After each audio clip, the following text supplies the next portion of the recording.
If you're a fan of an original six NHL franchise, or maybe of a team that's been around the NHL for a long time but hasn't won the cup in a very long time, you may not like this first story.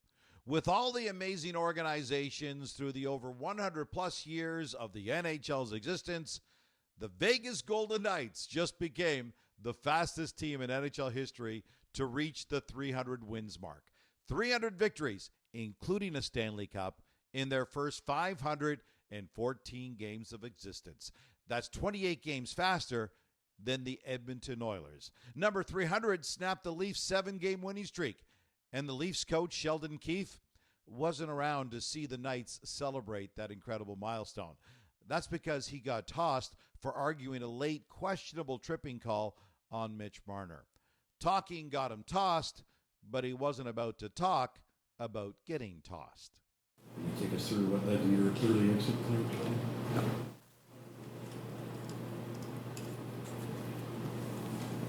In terms of things that you said to the refs in the past, like where did...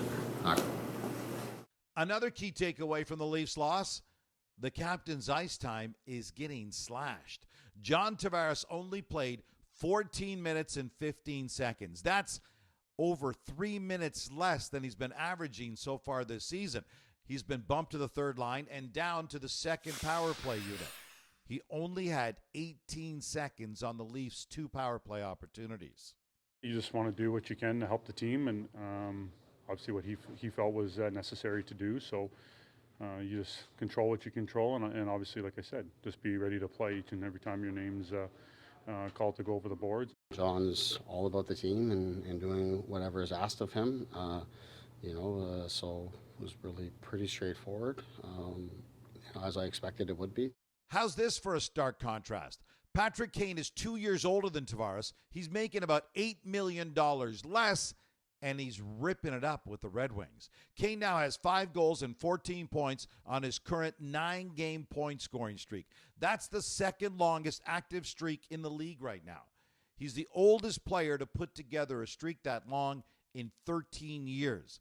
On a points per game basis, he now leads the Red Wings in scoring. The Wings have now won 6 straight for the first time in 5 years, and they're firmly in a playoff spot. While Kane was an amazing, maybe season-saving free agent signing by the Red Wings, it's going to be tough to top the Jets for the best trade leading up to the trade deadline, which is now just over a week away. Sean Monahan scored again. He's now got 6 goals in his last 5 games. And how about Kyle Connor? He just became the first Jet in franchise history to score the winner in 3 straight games. Speaking of snipers, Nathan MacKinnon continues to make his case for the Hart this year.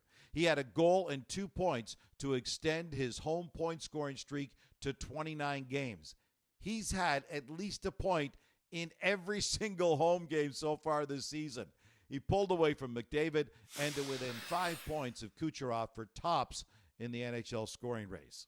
All right, back to veterans still showing the way now. Sid is still being Sid. Crosby had 2 more assists in the Pens' OT win over the Vancouver Canucks. He became the 4th fastest player in NHL history to reach the 1,000 even-strength points mark. Only Gretzky, Dion, and Yager did it faster. I'm just about done, but a quick note to Nick Cousins. What are you doing? Right after he was voted the most punchable face in the NHL on a players' poll, he does this. This is not going to help your case. All right, you're all caught up. Here's what's up for debate today. Is Nathan MacKinnon on his way to locking up the Hart? If not, who's your favorite right now?